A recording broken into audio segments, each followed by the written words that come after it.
Usually there are two approaches to SPP in practice. First, whether a public buyer sees the value of including sustainable consideration and wants to know what can be done. Or in other words, what is permissible and where the legal limit of what you can do lies.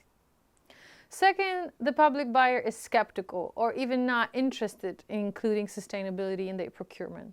In this approach, the question is whether it is mandatory to get involved in SPP or whether this can be ignored. Consequently, when we talk about sustainable public procurement today, it's important to consider if there is a right or an obligation to procure sustainably. Or in other words, when the public buyer can and when it must procure sustainably.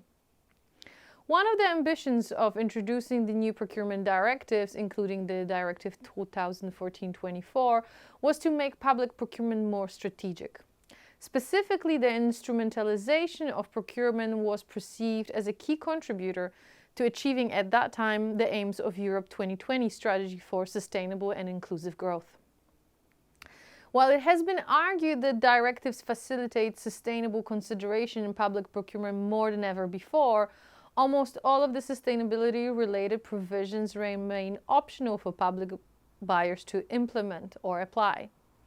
The facultative SPP provisions include discretion to implement some of the provisions, for example, reserved contracts under Article 20, discretion in applying provisions on labels, voluntary exclusion grounds due to social and environmental violations, quality assurance standard and environmental management standard, labels, right to not award a contract due to violations of 18.2, right to include sustainability factors in contract award criteria, application of life cycle costing, contract performance clauses. As most of the rules are facultative, it can be argued that the progress on sustainable development depends on political will and incentives.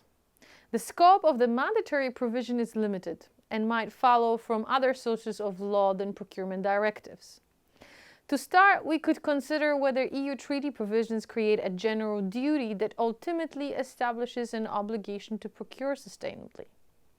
Here, discussed over the years have been Article 3.3 of the Treaty of European Union and Article 11 on the Treaty of Functioning of European Union.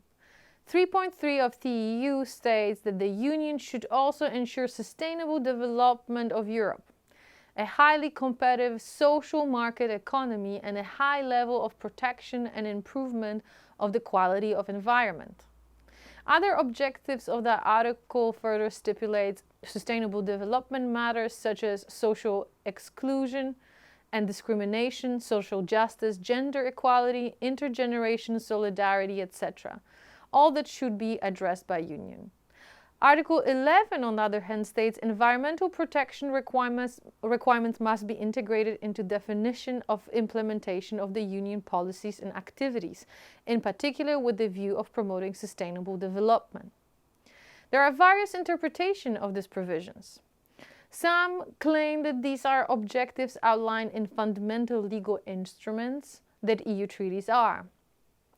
Therefore, they represent a guiding light for the interpretation of other provisions.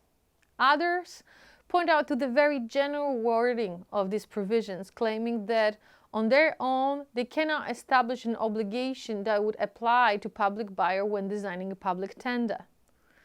Therefore, there is a need for secondary legislation to give more teeth in practical sense to these provisions. Secondary sectoral legislation creates a specific requirements within the procurement process. For example, only equipment that meets minimum energy performance levels or is accessible to disabled users can be procured. There are a couple of examples of such legislation. Clean Vehicle Directive, Directive of Energy Performance of Buildings, regulation on community energy efficiency labeling program for office equipment, new proposal for batteries regulation that is currently under the review of EU Parliament, European Accessibility Act on accessibility requirements for products and services. Now, On to the Procurement Directive itself. There are only very few truly mandatory sustainable public procurement provisions in the 2014 directive. First of them is a bit controversial, and that is obligation to respect the so-called sustainable principle in Article 18.2, which states that member states shall take appropriate measures to ensure that in the performance of public contracts, economic operators comply with applicable obligation in the field of environmental, social, and labor law established by union law, national law, collective agreements, or by the international environmental, social, and labor law provision listed in Annex 10. I mentioned that it is controversial and there are still many questions regarding the consequence of this provision, since it's addressed to member states and due to its general language. The second mandatory provision regarding sustainable consideration is Article 69, paragraph 3 of the directive, which obliges public buyers to reject an abnormally low tender if the tender is abnormally low due to the violation of laws included in the sustainable principle under 18.2. Two side notes here. Firstly, the concept of abnormally low tender is not defined in EU law. The court ruled that abnormally low tenders are tenders that do not appear to be genuine or serious, and the duty to verify arises when reliability of a tender is doubtful. Secondly, the rejection should not happen automatically, but first the bidder should be given a chance to explain why the bid seems abnormally low.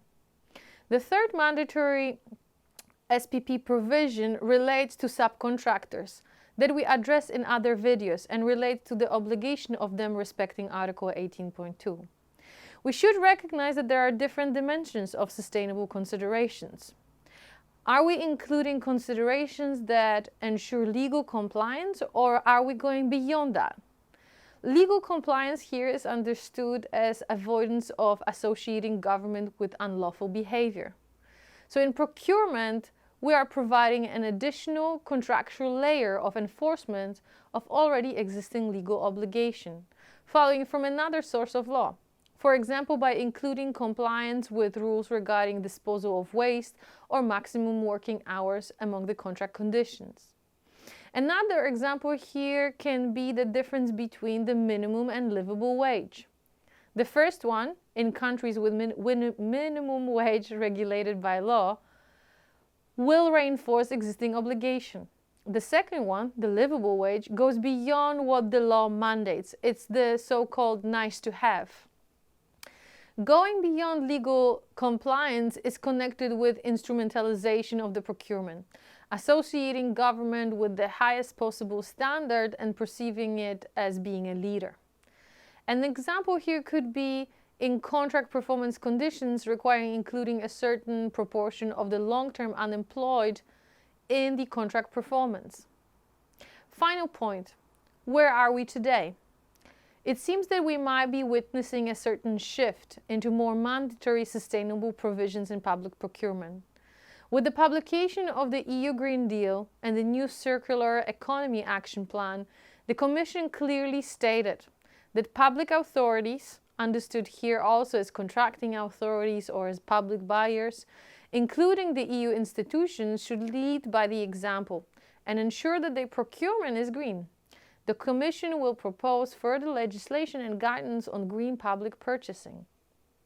And finally, in Commission's communication from 14 January 2020, it has been clarified that Commission will propose minimum mandatory green criteria or targets for public procurements and sectoral initiatives, EU funding or product-specific legislation.